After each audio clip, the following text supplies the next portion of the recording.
Role है। उत्तर प्रदेश में 10 सीटों पर उपचुनाव होने वाले हैं।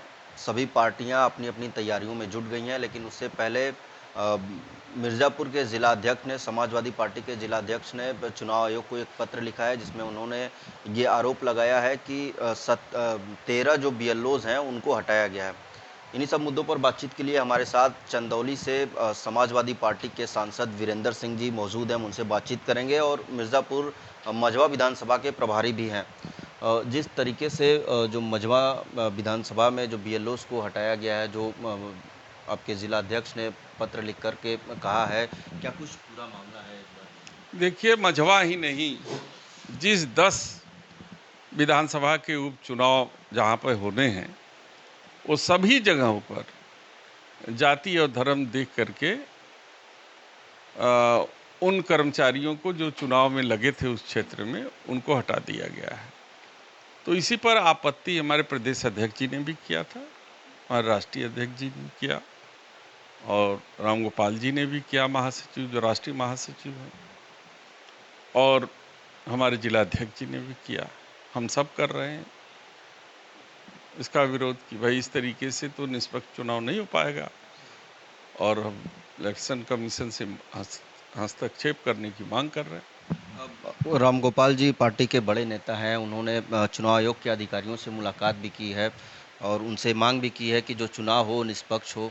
तो क्या आप लोगों को लगता है कि सरकार का हस्तक्षेप है इस चुनाव में? देखिए, सरकार के पास और कोई चारा नहीं। जनता उत्तर प्रदेश सरकार को नकार चुकी है। अब उनके पास एक ही चारा है, अधिकारियों के बूते जो है धनबल के आधार पर, बाहुबल के आधार पर वो चुनाव जीतने का प्रयास करेंगे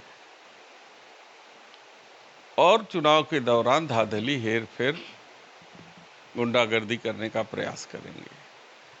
लेकिन मैं आपके माध्यम से ये बता देना चाहता हूँ कि ये सारे जितने तिकड़म करेगी उत्तर प्रदेश सरकार, उतने ज़्यादा मतों से हारेगी। और हम सब कार्यकर्ता एक-एक बूथ पर तैयार हैं और इन सारी संभावनाओं को मद्देनज़र रखते हुए तैयार हैं।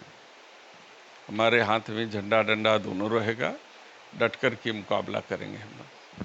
पिछले दिनों मुख्यमंत्री योगी आदित्यनाथ का एक बयान आया था। उन्होंने संबोधन में कहा था कि बटेंगे तो कटेंगे, लेकिन फिर एक बयान उनका सामने आया है जिसमें वो कह रहे हैं कि समाजवादी पार्टी और कांग्रेस के लोगों में जो है आत्मा में जो है जिन्ना बस रहा है। मुख्यमंत्री भाई, आप लोगों ने, सब लोगों ने देखा कि भारतीय जनता पार्टी के शीर्षस्थ नेता आडवाणी जी, जिनके हृदय में जिन्ना जी बसते थे, तो जाकर के उनके मज़ार पे सजदा किए थे। तो उन्होंने अपनी पार्टी के बारे में बताया कि किसके दिल में जो है जिन्ना बसते हैं।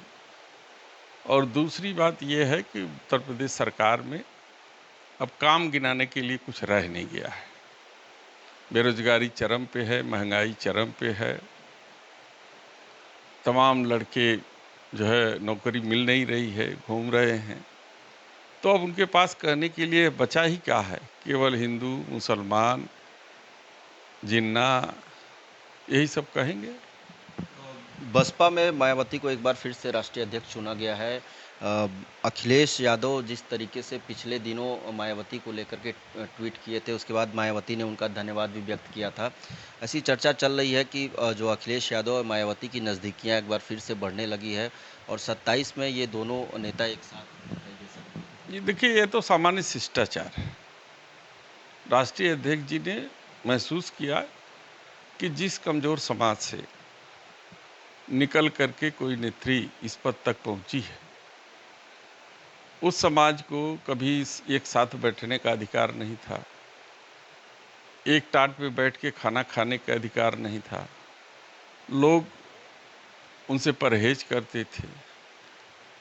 तो उस समाज से संघर्ष करके अगर कोई नेता निकलता है और समाज की भलाई के लिए काम करता है, तो उस पर भारतीय जनता पार्टी के लोगों के द्वारा इस तरीके की जो टिप्पणी की गई, वो टिप्पणी के खिलाफ राष्ट्रीय अध्यक्ष जी ने नैतिक के आधार पर ये बात कही है, जो आपको लगता है कि मायावती जी के जो है वो उनके पक्ष में कही है। ये बात सत्य है, कही है और करना भी चाहिए। लेकिन आप क्या लगता है, अगर इंडिया गठबंधन में मायावती आ जाती हैं तो 27 की राह जो है और आसान हो जाएगी जिस तरीके से? देखिए, ये मसला राष्ट्रीय स्तर का मसला है और इंडिया गठबंधन का मसला है। इसमें हमारा कोई रोल नहीं है, इसलिए हम इस पर कोई टिप्पणी नहीं दे सकते। तो ये थे हमारे साथ बातचीत के लिए समाजवादी पार्टी से चंदौली से सांसद वीरेंद्र सिंह जी, जिन्होंने तमाम मुद्दों पर हमसे बातचीत की। वाराणसी से विनीत श्रीवास्तव, भारत समाचार।